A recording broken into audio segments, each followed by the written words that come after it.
moi je suis Charlotte Prével, référente des actions parentalité à la ville de Champy.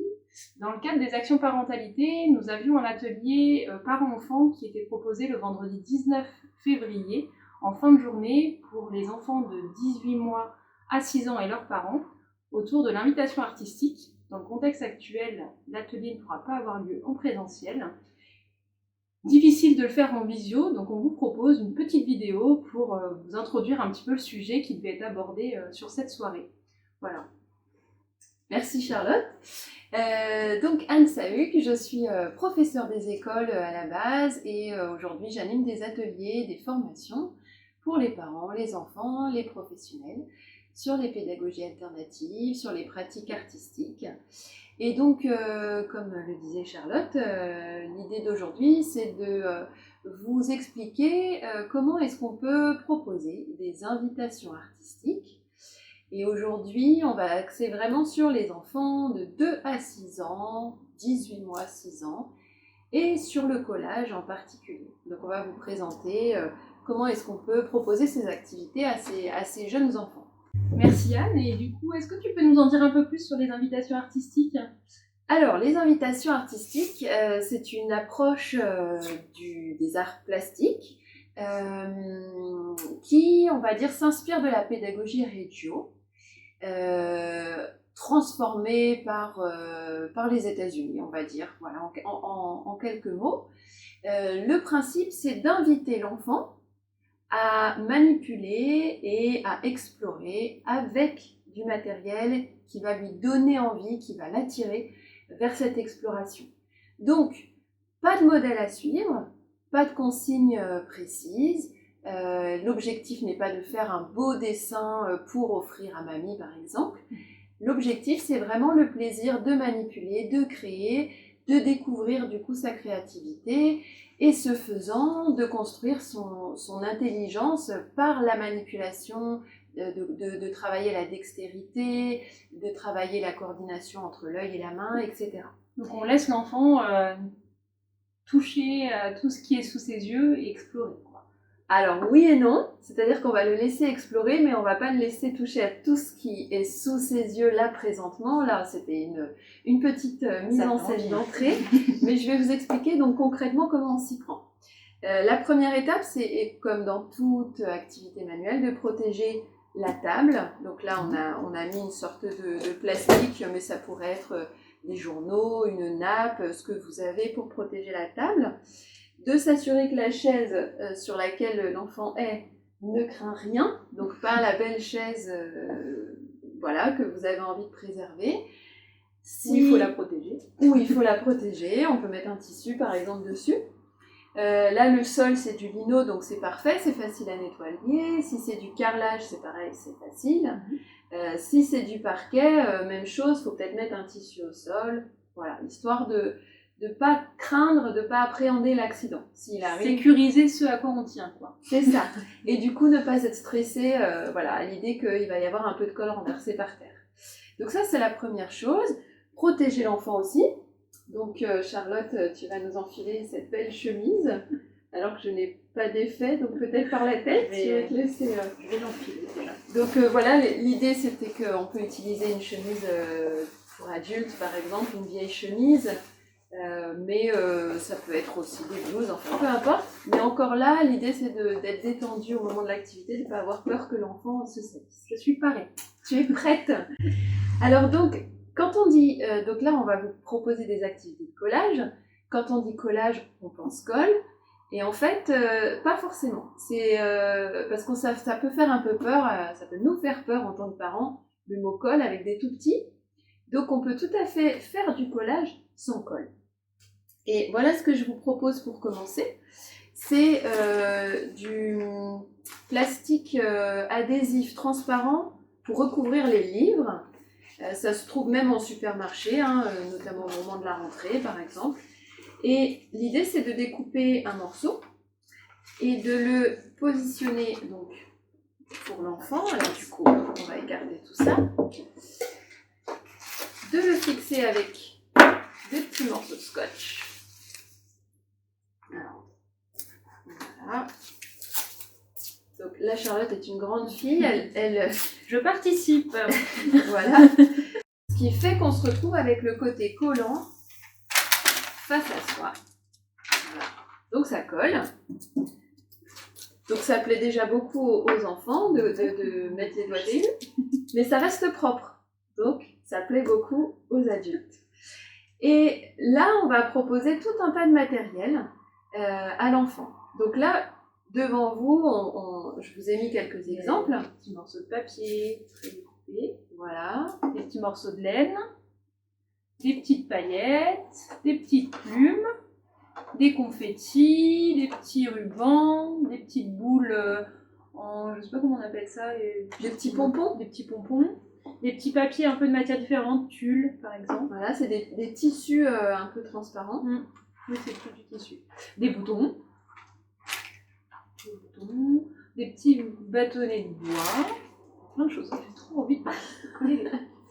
Ça, c'est plutôt des petits papiers de soie un peu en forme de rond. Des gros confettis. Ouais. Voilà, on trouve ça sous le nom de gros confettis. Donc, pour sélectionner ce matériel, c'est relativement simple. D'abord, c'est faire avec ce qu'on a à la maison. Et puis ensuite, c'est du matériel qui se trouve sinon en magasin de bricolage ou voilà, dans ce genre, même en supermarché. Et ce qui est important à retenir, c'est la sécurité d'abord. Donc là, il y a des petits éléments. Donc évidemment, avec un petit de 18 mois, on va plutôt privilégier les plumes, les gros papiers, et on va éviter les petits pompons, les boutons, etc. Donc ça, c'est en fonction de l'âge de votre enfant et puis aussi de son caractère, est-ce qu'il met encore à la bouche ou pas. Du matériel qui va coller, donc pas trop lourd, pour pas qu'il risque de tomber, parce qu'on peut aussi mettre cette feuille adhésive sur un plan vertical, et notamment sur une vitre, sur une fenêtre. Et du coup, jouer avec la transparence. Donc ça, c'est sympa. Et c'est pour ça aussi que j'ai mis pas mal de matériel transparent. Oui. Donc des rubans transparents, des petits papiers où il y a cet effet-là, les petits papiers, les petits tissus tulle. Voilà. Effectivement, oui. Mais c'est pas obligé, parce que si c'est à plat, voilà, il n'y aura pas d'effet de transparence. Et alors, dernier détail qui a son importance, c'est que là, c'est pour vous expliquer, mais je vais enlever tout un tas de matériel. Il y en a beaucoup trop. Ça peut être inhibant finalement d'avoir trop de choix pour un enfant, comme nous quand on est devant Internet et qu'on ne sait plus où donner de la tête. C'est pas par quoi commencer là. Voilà. Donc l'idée c'est de laisser juste un peu de matériel. Donc je vais lui en laisser un petit peu, mais pas trop. Voilà. Hop. 3, 4, ça dépend de l'âge de l'enfant, mais 3, 4, c'est déjà pas mal. Hop, allez, je vais lui laisser ça. C'est déjà bien assez. C'est déjà pas mal. Et à partir de là, une fois que je lui ai laissé ça devant elle, je peux y aller. Ben voilà, il n'y a même pas de consigne à donner. Je la laisse trifouiller, essayer, faire ses essais. Et là, je vous parle à vous, mais je ne parle pas à Charlotte. Je ne vais pas lui dire comment placer telle chose, etc. Je la laisse vraiment faire ses essais. C'est génial, le fait de cette technique du papier comme ça, c'est super chouette. Ah oui, parce que même moi, à l'âge que j'ai, je me sens complètement autonome. et je projette, j'ai des enfants de 4 et 6 ans, je me dis que c'est sympa de les laisser tester. Voilà. Et donc là, on a vu Charlotte, elle a déchiré du papier. Bah, pourquoi pas en fait, il n'y a pas de souci avec ça. Et l'idée, c'est pas de lui dire « Ah bah non, j'ai bien découpé des petits carrés, garde les carrés tels quels. » Elle en fait vraiment ce qu'elle veut. Okay. Et au final, on peut se retrouver avec quelque chose de très joli, ou pas, mais peu importe. Bon là, c'est très joli, Charlotte. Dernier petit détail, c'est qu'on peut aussi utiliser donc, soit un rectangle tout simple, comme ça, soit on peut le mettre donc, sur la vitre directement et l'enfant il travaille à la verticale. On peut aussi utiliser un cadre. Donc là, j'ai utilisé une assiette en carton et donc j'ai collé l'adhésif pour que le côté collant soit face à nous. On peut, pour une fête d'anniversaire par exemple, mettre un grand, on peut mettre 1 mètre d'adhésif sur un mur et du coup ça fait une grande fresque. sur laquelle on peut même coller des petits ballons gonflables. Enfin, du coup, on peut imaginer tout ce qui tiendrait verticalement. Et si on veut la garder, comment on fait pour derrière garder ça intact en fait? Alors, sur une vitre, Voilà, je sais que les enfants aiment beaucoup quand c'est sur une vitre parce qu'il y a l'effet de transparence. On peut recouvrir d'une deuxième épaisseur de film adhésif, mais c'est pas obligé. On peut le laisser comme ça, en fait, tel quel. Voilà, une autre petite chose aussi, c'est qu'au printemps, c'est sympa d'utiliser des pétales de fleurs, des petites brins d'herbe. Donc on peut le mettre sur la fenêtre, mais côté jardin. Donc l'enfant est dans le jardin et puis il vient coller ses choses. Des petites trouvailles. Voilà. Et moi, des fois, je sais qu'avec mes enfants, si je les laisse produire un peu librement et que finalement on n'en fait pas grand-chose, il y a un sentiment un peu de gaspiller, d'avoir acheté du matériel et puis de dire bah ouais mais en fait ça va finir à la poubelle, alors du coup c'est un peu frustrant aussi. Oui, alors pour l'adulte. Pour l'adulte. Oui, bah oui. Pour l'adulte, tout à fait. Donc ouais, c'est une question importante, c'est-à-dire que c'est pour ça qu'il ne faut pas mettre de matériel onéreux. Parce que sinon, effectivement, on se dit, ah bah non, là, grosso modo, elle a mis ses paillettes, elle en a fait un gros tas. Elle a mis 10 € de paillettes. Voilà. Donc, c'est pour ça que la récup, c'est intéressant. Donc, on peut récupérer du papier cadeau. Je parlais d'éléments naturels, par exemple. Des rubans, on peut garder des rubans qu'on a reçus pour un emballage, par exemple. Ou aller vraiment chercher du matériel de bricolage bon marché. Faites avec ce que vous avez. Voilà. Faut retenir. C'est ça, sous la main. Une autre proposition que donc j'ai à vous faire, c'est toujours du collage, toujours sans colle. Encore une fois, pour ne pas avoir cette peur de la colle, c'est tout ce qui est autocollant. Donc, ce qui est autocollant, c'est ce qui est plus connu sous le nom de gommette. Donc là, par exemple, pour les tout petits, ce genre de gommette, c'est pas mal parce que c'est des gommettes qui ont du papier qui se décolle derrière avec une fente. Donc c'est assez facile pour eux d'ouvrir ce genre de gommette. Mais on n'est pas obligé d'utiliser des gommettes qui représentent quelque chose. Ouais. Là, c'est des petits animaux, mais ça peut être des choses plus simples. Voilà, parce que justement, comme eux, ce qui les intéresse, c'est l'expérience de décoller, coller. C'est pas forcément la beauté de la gommette, c'est vraiment l'expérience. Donc on peut utiliser par exemple des rouleaux de gommettes, d'étiquettes de papeterie, de bureautique, ce genre de choses là qu'on trouve parfois pour vraiment pas cher, ou des planches de gommettes, d'étiquettes d'enveloppe. Des planches aussi de gommettes rondes comme ça, là, qu'on utilise en bureautique aussi. Enfin, tout ce qui colle, en fait, et qui coûte pas cher, parce qu'une fois qu'ils commencent, ils en font une bonne consommation. Donc là encore, pour pas avoir peur du gaspillage, on peut utiliser ça.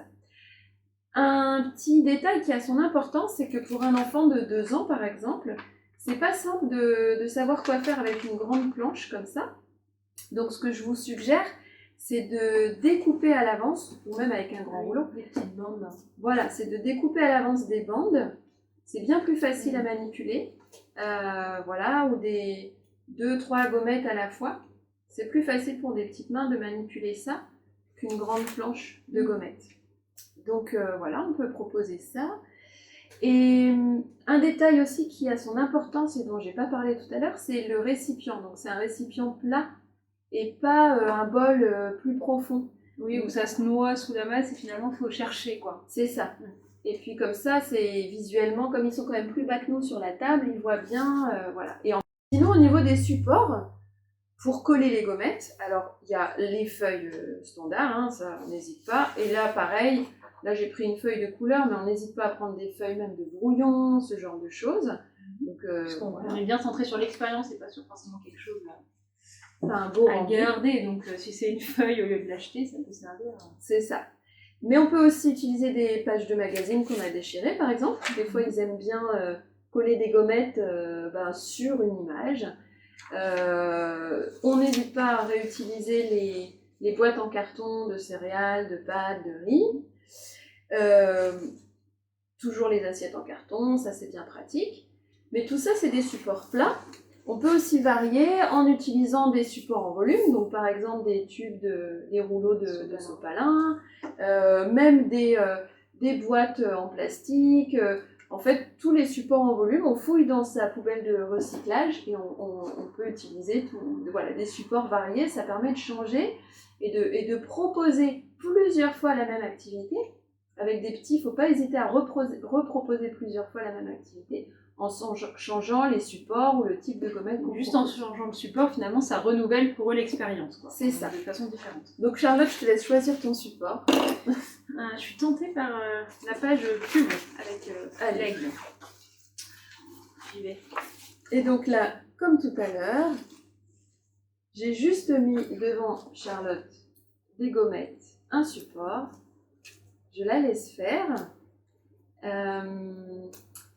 Sachant que voilà, je peux éventuellement intervenir si je vois qu'elle a du mal à décoller une gommette par exemple. Je peux lui montrer comment on décolle la gommette, mais je ne suis même pas obligée de parler. Je peux... voilà, c'est vraiment pour des petites aides techniques. Et j'expérimente un peu façon enfant là. Tu vois. Voilà. Et donc ce qui est intéressant là, c'est que Charlotte, elle fait ce que beaucoup d'enfants font, pas toujours, pas systématiquement, mais les tout petits, ils aiment beaucoup empiler les gommettes les unes sur les autres. Et on peut vous montrer ce que nous, on aurait tendance à vouloir faire en tant qu'adulte. Là, tout de suite, on aurait envie de dire, mais surtout avec les belles gommettes qui représentent quelque chose, on aurait envie de dire, mais Charlotte, mais regarde Charlotte, il faudrait... mets-en un peu plus partout, sur l'aile, là, par exemple. Ouais, mais non, moi, je trouve ça bien comme ça. Mais t'as dit que je faisais ce que je voulais. Non, mais ça fait un gros tas, c'est pas très joli, là, quand même, Charlotte. Oui, mais le hérisson, il est caché, en fait, derrière la chèvre et tout. Ah bah oui, mais c'est dommage, on le voit plus, le hérisson. Ouais, mais ah bah moi, je trouve ça joli comme ça et... Tu veux pas essayer, laisse-moi là faire ce que je veux. Là, regarde ici, là, tu pourrais en mettre non, là. moi, je mets ça là. Non. Bon. Voilà. Donc, cette toute petite scène, c'était histoire de vous montrer que, voilà, on peut parfois avoir une sensation de frustration en tant qu'adulte, mais que c'est pour ça que c'est important de leur proposer du matériel qui ne coûte pas grand-chose, parce que finalement, là, le plaisir de Charlotte, c'est d'empiler ses gommettes. Il se passe quelque chose pour elle à ce moment-là, et c'est pas forcément qu'on voit les gommettes telles que moi, dans ma tête d'adulte, je l'imagine. Alors, dernière proposition de collage, et cette fois-ci, on va sortir la colle. Avec de la colle, même pas peur. Donc la première chose à laquelle il faut faire attention, c'est que autant tout à l'heure c'était pas du tout salissant, autant là ça peut devenir salissant. Donc protéger la table, protéger l'enfant, la chaise, ça devient vraiment important là pour le coup. Support plutôt rigide quand on fait de la colle, donc pareil, carton de récupération, mais encore une fois on peut utiliser un rouleau on peut utiliser du volume, donc un rouleau de sopalin, enfin tout ce qui est carton de récupération, ça marche très bien. Okay. Et comme tout à l'heure, on va proposer différents matériaux à coller. Donc là, encore une fois, on en a mis plein devant les yeux de Charlotte. Pour vous donner des idées. Voilà, donc on retrouve... comme tout à l'heure, hein, les paillettes, les petits pompons, les petits tissus, les petits rubans, les gros confettis, les petits confettis. Voilà, les petits morceaux de papier, des lentilles. Des petites pâtes, super. Des petits papiers plutôt un peu plus rigides, voilà. Et effectivement, là, à ce stade-là, je ne sais pas trop quoi choisir. Voilà, donc c'est intéressant d'avoir ta réaction parce que, encore une fois, si on propose trop de choses à la fois, ça va pas. Et puis c'est dommage parce que le fait de ne proposer que 2-3 choses, on peut proposer d'autres choses le lendemain, etc. Donc là, devant Charlotte, je vais laisser seulement quelques éléments. Hop. On va varier un petit peu par rapport à tout à l'heure. Voilà. Donc, déjà, là, elle en a même beaucoup. Hein. Si elle a 4-5 ans, ça va. 2-3 ans, ça fait déjà beaucoup. Et finalement, 2 éléments suffiraient à 2-3 ans. On peut se limiter à 2 éléments. Voilà. Là, si tu as 4-5 ans, ça va. Mais exactement. Et donc, pour commencer avec la colle, ce que je vous propose, c'est de commencer déjà par de la colle blanche. Et pas par les bâtons de colle genre UU, qui sont plus difficiles finalement pour les tout petits. Donc de la colle blanche à l'eau non toxique. qu'on trouve partout en supermarché. Hein. Et ce qui est pas mal, c'est d'en utiliser une avec un petit bouchon qui se dévisse comme ça, parce qu'on ne va pas commencer par le pinceau, on va commencer par utiliser la colle comme ça. Donc c'est moi au début, c'est l'adulte qui peut faire un petit point de colle sur le support, et ensuite du coup l'enfant, par notre geste, hein, sans même rien dire, l'enfant va avoir envie, va être attiré par ce point de colle et va avoir envie d'y coller des choses. Et donc là, mon geste l'invite, mais je ne dis rien de particulier. Là, je parle beaucoup, mais en temps normal, je n'ai même pas besoin de dire quoi que ce soit. Alors assez rapidement, l'enfant, il va avoir envie de prendre le tube et de faire comme maman ou comme papa. Et c'est là que c'est... voilà. Parce qu'évidemment... Et d'en mettre trop. Je vais essayer d'être raisonnable, mais... voilà. Et que peu à peu, si on le laisse faire, peu à peu, il apprend à doser. Voilà. Et puis on peut aussi lui dire, hein, quand même, bon, vas-y doucement. Mais c'est vrai qu'il y a un grand plaisir au début à mettre beaucoup de colle.